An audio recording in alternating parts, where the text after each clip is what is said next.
God of War, The Last of God, The God of God Us, Simulator 2018, Tomb Raider, God of Us, God of War, Dad of War, God of War, Dad of God Sim Raider. I thought when this game was first announced, I was a little underwhelmed. I didn't like any of the changes they made to the game. I'm a huge fan of the original God of War trilogy. And I was afraid it would take away a lot of the charm and the oomph that the original God of War games had. Thankfully, I was completely fucking wrong for the most part, and I'll tell you why. So I think the story is actually the weakest link of this game. It's nothing mind-blowing or anything. It's one of those examples of, it's not the destination, it's the journey type of deal. My problem with the game is that a lot of the characters aren't really that likable. I didn't really care about that many characters. I didn't care about Kratos' son, Atreus. I didn't give a fuck about him, honestly. I thought he was annoying half the time, which I understand was the point. But you can still make somebody likable and find them annoying at the same time. Thankfully, the main character, the guy you actually play as, Kratos, is super likable, super interesting. A lot of time has passed since the last main entry in the God of War series, and he's changed, he's gone through a lot of stuff, he's matured,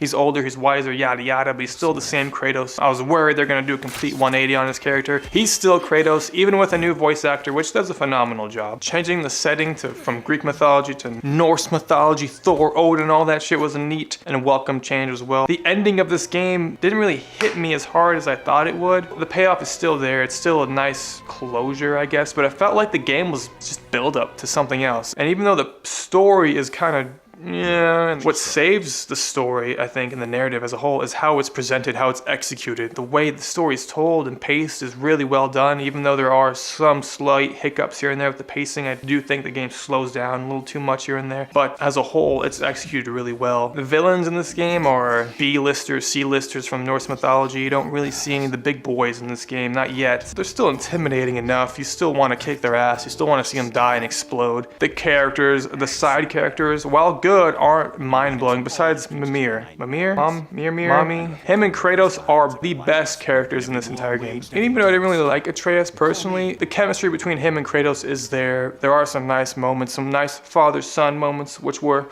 heartfelt, I suppose, but it's nothing you haven't seen in other games that handle these dynamics way better. It is about the journey and not the destination. Again. Stop it! Again! Watching the trailers and the early gameplay videos of the game, I was a little, oh shit, what the fuck are they doing in the God of War?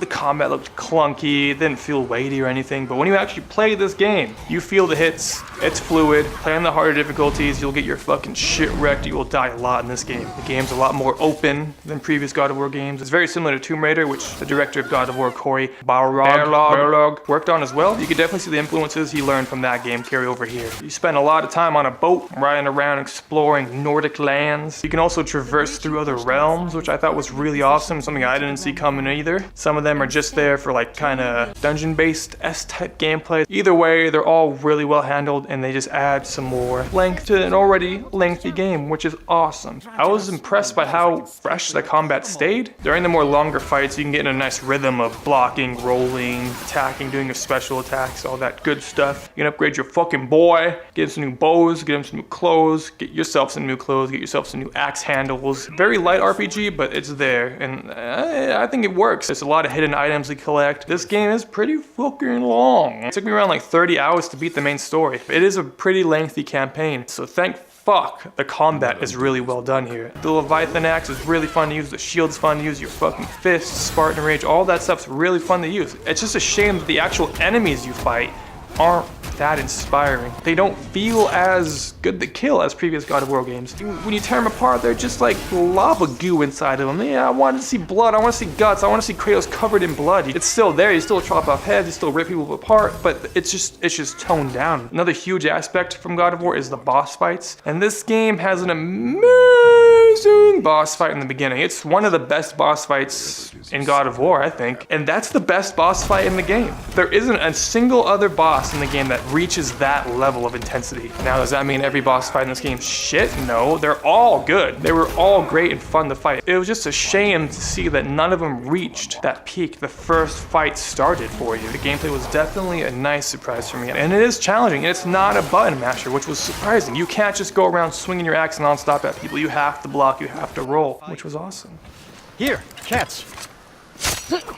I haven't been this impressed by a game on consoles since Horizon Zero Dawn. This game looks fucking phenomenal. Kratos looks like a real person sometimes. His skin, I know this is weird, but his skin literally looks real sometimes. The lighting in this game is absurdly good. Am I playing a game? Is that a real dude? I was also surprised by how varied the environment was. It's not just the variety in the environment, but also the colors. This is a very colorful game too. Great use of particle effects, great use of physics, and there isn't a single point of the game where I was looking at that, I was like, huh, you know, that could have been better. And the most impressive part about the presentation is the camera. This entire game is shot in one shot. The game never cuts to anything. The camera just moves everywhere, flows through all the combat, all the cutscenes. It's all effortless, and it's really impressive. Even though I didn't like all the characters, they're all voice acted really well, especially Kratos. You could tell this guy's been through some shit. It's just so well polished. There are times where I just stopped. I just stopped to just look at the fucking scenery. The bar is just set so much higher with this new God of War game, and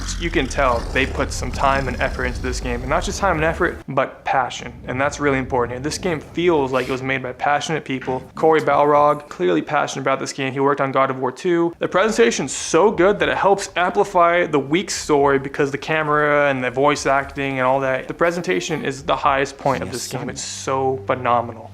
I'm going to cut off your head now. Good enough. Well, I was walking in this game thinking I'm gonna roast this game. I'm gonna give it a 4 out of 10. This game's gonna suck ass. It's nothing like the old God of War games. Fuck it. I don't think it's a masterpiece though. I don't think it's a 10 out of 10. It's not Frat's Rock Angels, but it is a fucking 9 out of 10. I think this game is an amazing game. They tried so many new things with this God of War. They really shook the entire franchise and flipped it on its head, and it all works for the most part. Even though the story is the weakest link, it's still executed well enough with the presentation and the gameplay really elevating the story. There isn't too much wrong with this game except little nitpicks here and there that I personally had. If you have a PS4 and you don't own this game, I think you're making a fucking mistake. I don't know what your problem is. That's it. Let me know if you agree. I'm sure you do because everyone in the fucking world seems to love this game, so my opinion doesn't really matter anymore. But, you know, I thought I'd say it because I'm honest. The power of this weapon, any weapon, comes from here. But only when tempered by this. By the discipline, the self-control of the one who wields it.